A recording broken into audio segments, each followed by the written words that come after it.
everybody get a number? If you don't have a number, let me know. My number is 665. It says neighbor of the beast. What's that? Neighbor. Mine's 667. Hey, we're neighbors. But I appreciate your questions. Well, mine says I want an infinity. Wow. It's not a sideways 8, is it? No, it's My infinity. goodness. You get the prize no matter what. Where's my 50's every car? number. Where's the car keys? I heard one time that Jimi Hendrix was being interviewed. And he said, so the interviewer said, so how's it feel to be the greatest guitarist in the world? And Jimi Hendrix said, I don't know, ask Phil Kagan. I've heard that many times. I was in Southern California in the summer of '84. I worked at the Olympics, and I was listening to the Christian station out there called KYMS. And they had Phil Kagan on there for a morning show, and he played a little surf music. And they go, so I wanted to ask you, Phil, you've probably heard the story that somebody's interviewing Jimi Hendrix, and they asked him what's it like to be the world's greatest guitarist. He says, I don't know, why don't you ask Phil Kagan? Is that true? And Phil goes, I don't know, why don't you ask Jimi Hendrix? I heard a rumor too that Stevie Ray Vaughan on MTV Unplugged was sitting there playing. He goes, a lot of people ask me what my favorite album is. My favorite album is by this religious guy named Kemper Crab. It's called The Vigil. And I haven't been able to authenticate that, but Kemper Crab, this guy that's an archangel, he released a medieval worship album called The Vigil, which is about the night before he goes out on the crusade. He spends like a night in the vigil, and there's a lot of neat prayers and some really incredible songs. That might have been Stevie Ray Vaughan's favorite album. Also, you guys ought to check out Desert High. I haven't read it yet, but I bought it because the premise is so interesting.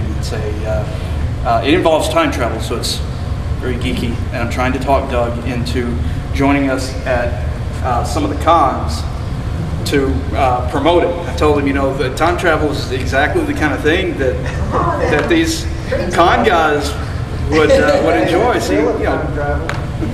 That's right. I was thinking that we're probably Jesus apes. Yeah.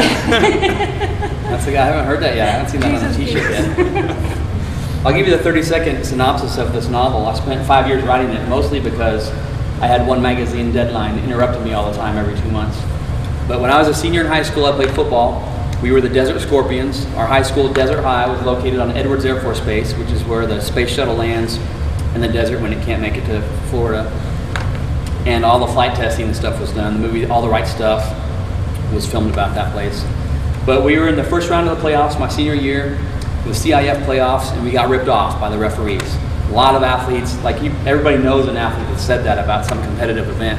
But the refs actually met with our coach in Lancaster, California the following Tuesday and said, we blew these calls and we're sorry. And the coach told us players, this is what they said, they're sorry. And I'm 49 years old now and I'm still not over that game. What happened is they ran 2 running plays in 6 seconds. They kept stopping the clock for them. There was no timeouts, no injuries, no incomplete passes, no penalties. No reason to stop the clock, but they did. And the very last play, the quarterback took the ball with both hands and pushed it in the end zone, kind of like an inbound basketball pass. My best friend saw the ball coming towards him and he bats it down thinking incomplete pass, game over, we win. Next round we go on. But their offensive tackle jumps on the ball in the end zone. The referee signaled a fumble recovery in the end zone for a touchdown. So I'm in my office working on HM Magazine, and my brother-in-law who worked on the base calls me, Doug, you won't believe this. We've got a time machine and we're looking for a guinea pig to send somebody back to fix a small, insignificant event, like a high school football game.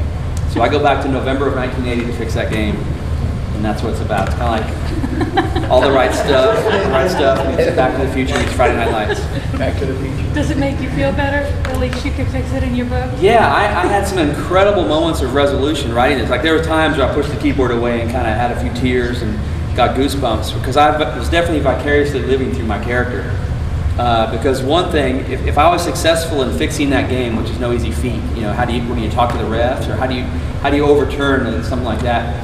But if I'm successful in that game, that means we go to the second round, and that never happened for us. So I get to invent a whole game, and so anyway, it was very rewarding just to be able to kind of write that. I definitely had my moments of resolution. I guess with that, we'll adjourn. So everybody.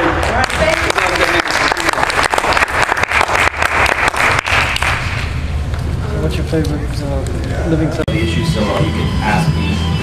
Yeah, I'm surprised I knew that.